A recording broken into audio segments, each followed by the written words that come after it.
Je voulais avoir votre sentiment sur le décès malheureux de Charles Pidgeot. Est-ce que vous pensez qu'il va y avoir un changement ou quelque chose va se passer au niveau de la Calédonie, au niveau politique justement? Ouais, j'espère que ça se passera bien et que,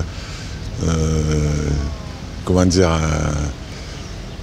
tout le monde sera, comment dire, assez intelligent pour que tout se passe bien dans l'avenir. Voilà. Okay. Je pense que moi je suis pour les deux drapeaux, honnêtement. Pourquoi en Corse ils ont un drapeau, en Bretagne ils ont un drapeau, bon voilà. Faut pas ignorer les gens non plus quoi. Est-ce que vous pensez que justement au niveau, ça va peut-être susciter des craintes ou des rapprochements politiques au niveau de la Nouvelle-Calédonie? J'espère que ce ne sera pas des craintes, mais plutôt des rassemblements quoi. Pour que les gens ils vivent tous pareil, pas d'un côté les uns puis de l'autre côté les autres quoi. Voilà, on est pour tous, il n'y a pas de chacun de son côté, de racisme et tout, il n'y a rien. Tous unis ensemble. J'en sais rien, je pense que ça va amener des changements, mais je ne suis pas assez au fait de l'information pour ça. Je pense qu'il faut laisser les enjeux individuels de côté en premier lieu, et puis essayer d'avoir les enjeux collectifs. C'est la première chose, je pense, qui est la plus importante. Remettre le citoyen au cœur de son pays? Oui, exactement. Je fais partie de ceux qui ont été très évidemment touchés par la mort de Charlie Pidgeot. Et pour ce qui concerne l'avenir de la Calédonie, j'espère que ce départ va permettre à tous les Calédoniens de comprendre que nous habitons tous sur une Nouvelle-Calédonie qui est comme une barque et qu'à cette barque, il faut non seulement un capitaine, mais il faut un objectif pour aller vers un avenir commun, quelle que soit notre couleur de peau.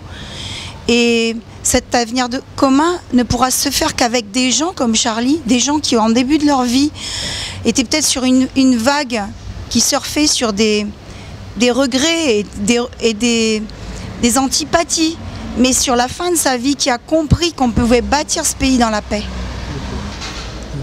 J'espère qu'il y aura un remplaçant pour Pidgeot, M. Pidgeot.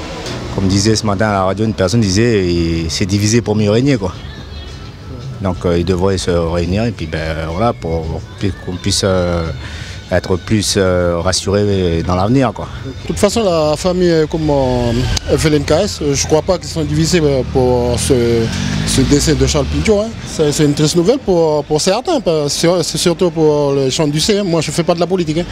Moi, vous êtes citoyen, vous avez quand même votre mot à dire, j'ai envie de dire. Oui, on a toujours notre mot à dire.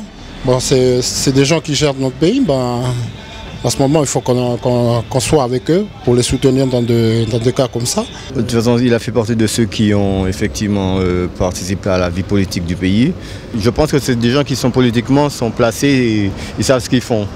Ils font partie de ceux qui peuvent effectivement qui pouvaient modifier un petit peu l'accord de Nouméa à la fin, à la sortie. Oui, je pense que la jeunesse qui monte là, elle va se mettre au travail et que il y a de quoi faire encore en Nouvelle-Calédonie. Moi je pense que les politiciens vont plutôt penser à aller tous ensemble pour un avenir ensemble. Ouais. Ouais.